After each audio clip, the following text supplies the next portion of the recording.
from Jigawa State. Minister, you're welcome. Honorable Minister, my elder brother. I represent the good people of Edupatigi Moro.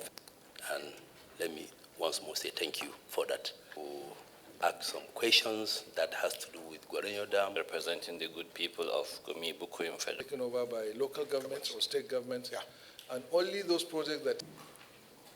Honourable Minister, in 2021, the personnel cost of the ministry, if I can vividly remember, was 1.9 trillion. Billion. Billion. 1.9 billion. And then this year's estimate, and I'm sure there was no recruitment, some people died, some people left the job, there was no salary increase. And this year, the executive presented an estimate for the ministry for personnel around 2 billion. You may not have the answer. You may not have the answer. I can assure you on that. You don't have the answer. But what I will advise you, find out what is happening. Because the personnel cost of the federal government, the entire budget, is increasing by every year. And then there is freezing on employment. No ministry, no agency of government that is employing, they are only replacing those that are even replacing. And I can vividly remember the president, I think 2 years back, he said he has frozen employment. And yet the personnel line budget of the federal government is every year increasing. I think something somewhere is going wrong.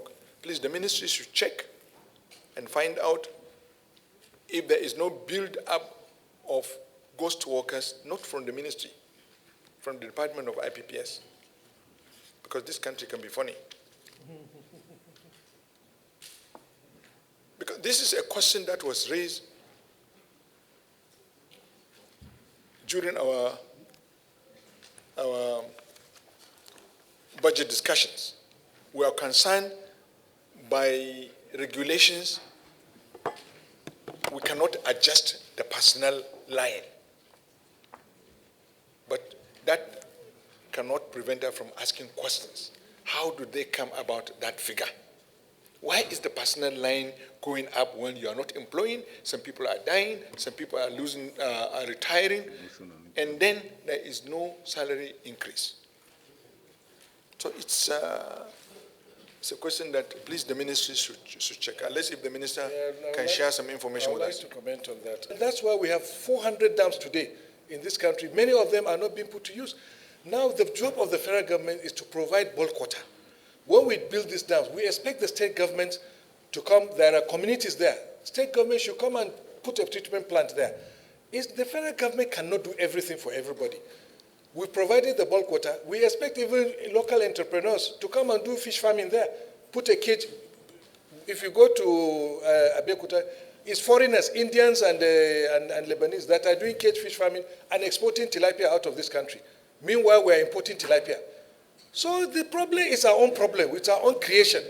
You know, we can't, the federal government cannot be building all these dams. Honourable Minister, I know you are a bit worried, you are a bit concerned about that.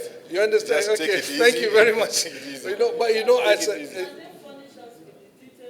we are not saying that the government is totally out of it, but it's something that everybody needs to be involved. The federal government makes its own commitment. State governments need to make their commitment. Local governments need to make a commitment, and the communities themselves need to make a commitment.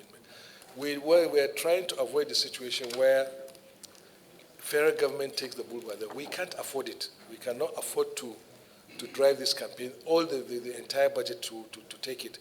It cannot be. Households should take most of the responsibility.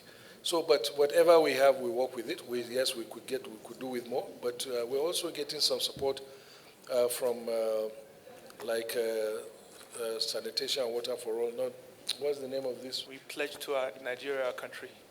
And then I'm going to go local and say for Lere Federal Constituency, in the entire about 151.6 billion naira budget that we have here, we don't have a single kobo. So I just want in extension to thank our chairman. I think he's aware of the situation, and he has been guiding me and advising me accordingly. So I sincerely want to say thank you for the effort that he's putting in already. And I want the ministry to also be aware so that by the time for the next year's upper year's budget, we will do a lot more. But we will see what we can do to salvage the situation within next year's budget as well. Thank you, sir. System in place in this budget session where 6 priority areas are clearly identified. We're also happy with your insistence on completion of ongoing projects rather than introducing new ones so that the country will just be littered with uncompleted projects. We are very delighted with this, and we hope the agencies under water resources will take note of these points in formulating their own targets too. So, on this note, on behalf of the chairman, To budget proposal by the Minister of Water Resources is hereby admitted for consideration by the Committee on Water Resources.